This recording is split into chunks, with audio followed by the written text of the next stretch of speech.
hope everyone is having a great Tuesday. Today, I would like to share some thoughts on the current situation.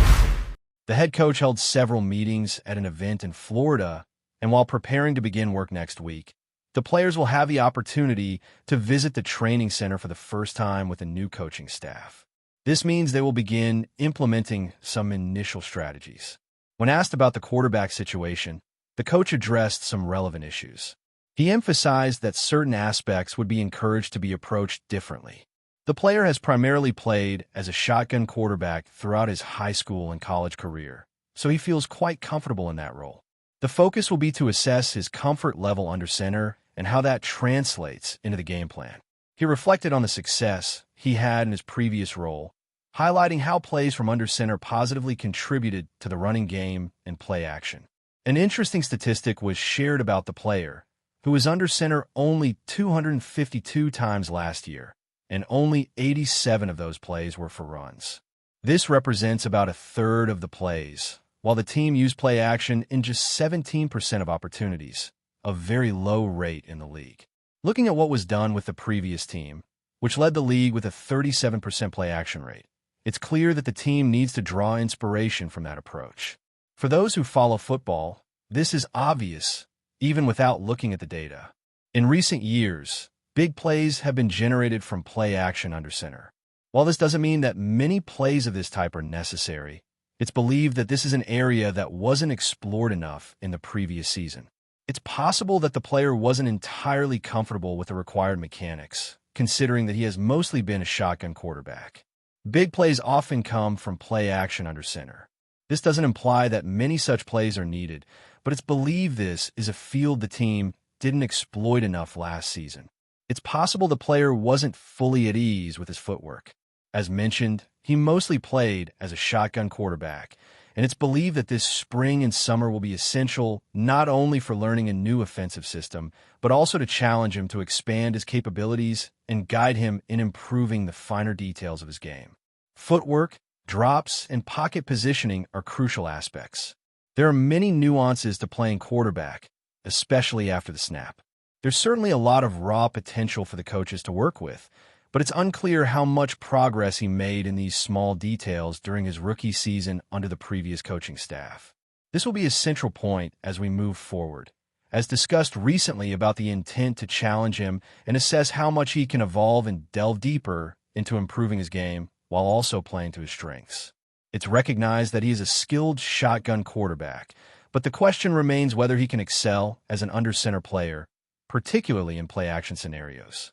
If he can do that, it will be a big achievement for the team. If it proves to be a work in progress, the team might not rely as heavily on this strategy. This, essentially, is what the spring and summer are for, defining what the offense can and cannot do. How confident are you that he will make a big leap in the 2025 season? On a scale from 1 to 10, I'm quite optimistic. I believe the coach has wisdom, the player is talented, and the team has improved, so I expect significant progress. I would rate it an 8 or 9. The real question is the magnitude of that leap. Will he stand out among the top 10 or 12 quarterbacks in the league, or will he land somewhere in the middle? Time will tell, but I expect to see a more developed player. Now, let's turn our attention to the offensive line, particularly the left tackle position. One player is recovering from an injury, and the left tackle position is one the management is closely watching. 12th best quarterback in the league, or just another average player? We'll have to wait and see, but I'm hoping for an above-average performance. Now, let's focus on the offensive line, particularly the left tackle position. An athlete is coming off an injury, and this is a position that's been highlighted as one where I would like to see more competition. The latest update on this player indicates he is progressing well in his rehabilitation, but he's expected to have limitations when training camp begins. What does this mean? Will he need rest days during practices, or will he not be fully involved in team activities?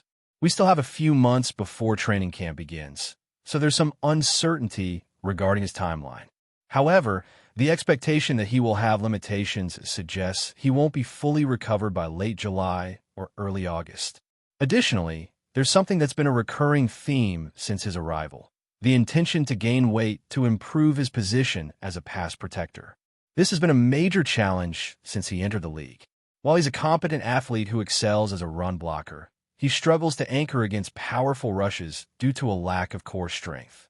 This raises questions about how much he can realistically add in this area, especially now that he's in his fourth year, and this has been an ongoing issue since the beginning. He's a capable left tackle, but his main weakness lies in his anchoring ability. When facing a larger rusher who can bull rush, he encounters obstacles. Furthermore, considering he's currently recovering from a leg injury, how effectively will he be able to add the necessary weight? Certainly, he could resort to a less healthy diet and gain some pounds, but how will he realistically add muscle mass? They've probably been trying this for some time, and with his current limitations, it's unclear how he'll be able to engage in intensive core training. The situation involving this player and his ability to gain functional weight for the upcoming season remains uncertain. But 15 pounds of muscle, and it's clear they've been working on this in recent years. He can't perform high-intensity exercises, so I'm not sure how that will affect his ability to gain viable weight for this season, but we'll see if there's a plan for it. There were also mentions of another player praising his potential as a prospect with developmental possibilities, which should suggest a third-day draft pick. He was selected in the third round, had several qualities to develop, and there was no discouragement regarding his performance on the field. He was placed in challenging situations, and that showed how complex it is for a player we didn't expect to perform as a rookie. I think this shows that the door is open to what he can become, but listening to what's said about him, I see positive aspects about both players, though there are also questions about one of them, especially long-term. Is he a viable long-term starter at left tackle? I think we can count on him this year. In summary, I see the team looking for a left tackle at this point, but that doesn't mean they will opt for one at the 10th position, as a prospect mentioned in an interview raised a pertinent question.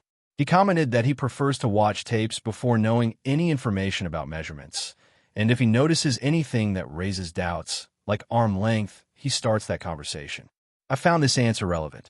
Analyzing the tape first is really crucial. If he discovers certain players are having difficulties, it might be due to arm length, and then we'll investigate. So, if they appreciate the tape enough, I believe they'll consider this player for left tackle, but if they think he might, certain athletes are raising concerns, possibly linked to the length of their arms. Let's examine this. He possesses shorter arms. If Campbell's performance is held in high regard, they may consider him for the left tackle role. However, whether it's him, another individual, or someone entirely different, I genuinely believe that at some stage in the draft, or even afterward with a veteran free agent, they will secure a left tackle. While I can't pinpoint who that will be, I am confident they will bring someone on board. With the draft just over 3 weeks away, there is a wide array of hat styles available this year, showcasing different designs and various emblems. It's worth taking a moment to appreciate the diversity of options. Shifting to the slot wide receiver role, this subject was addressed recently. It was highlighted that for various reasons, the slot receiver in his offensive scheme tends to receive the ball quite often. Currently in Detroit, it seems more than coincidental that a particular player in the slot has emerged as a key asset. He has received the ball frequently, and there are also references to prior coaching experiences, noting that a player had once caught a significant number of passes in a single season as a slot receiver. This insight is fascinating. It doesn't necessarily suggest that the leading receiver on the team must originate from the slot, but it is a factor worth considering, especially while assessing the current group of wide receivers. For example, is another player expected to catch a substantial amount of passes? Likely not. Will someone take the lead as the primary slot receiver? Probably not. This raises questions about whether they will still draft an athlete that fits the conventional slot receiver profile, or if other players will adapt to various roles, which we know they can fulfill. Could one of these players step into the primary slot receiver position? It is easy to envision such a scenario. This leads to further reflection on whether they will indeed select a player that meets the draft slot receiver criteria, or if other adept individuals will be utilized in different capacities. Is one of them going to assume the primary slot receiver role? One can easily picture a situation where a specific player takes on that responsibility. While it is not believed he possesses the same route-running abilities as a top slot receiver, He is recognized for his exceptional skills in gaining yards after the catch, a crucial aspect of the offensive strategy previously discussed. The need to create plays that yield yardage post-catch is clear, and it is widely acknowledged that he ranks among the elite in the league in this area. Thus, it is feasible that he will often find himself in the slot, or there could be a collective strategy where players alternate roles, potentially involving a newcomer. It will undoubtedly be captivating to see how this unfolds. The slot receiver position has historically been one that frequently receives the ball in past offenses. It will be intriguing to know who might take on the role of the main slot receiver. If a guess were to be made now, it could be proposed that a couple of players might see considerable action in that position. However, it seems unlikely that a single player would dominate the slot role for the majority of the time. Instead, a rotation system appears more likely, with players moving around to exploit various matchups. Analytics has been a topic of previous conversations and has been highlighted once more. It was emphasized that data from the analytics team showed that certain statistics in the passing game are crucial in determining the outcomes of games. This viewpoint has likely evolved significantly in recent years. Previously, one might have argued that turnovers were the key factor, but now the understanding is that specific passing metrics have taken precedence.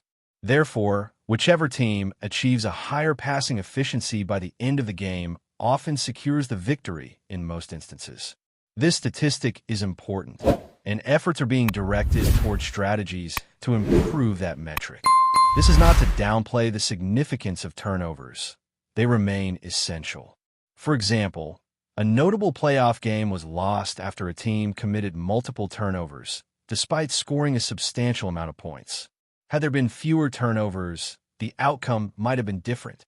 Or, analyzing the data, it's crucial to assess how to improve performance, considering that turnovers and recoveries are significant factors.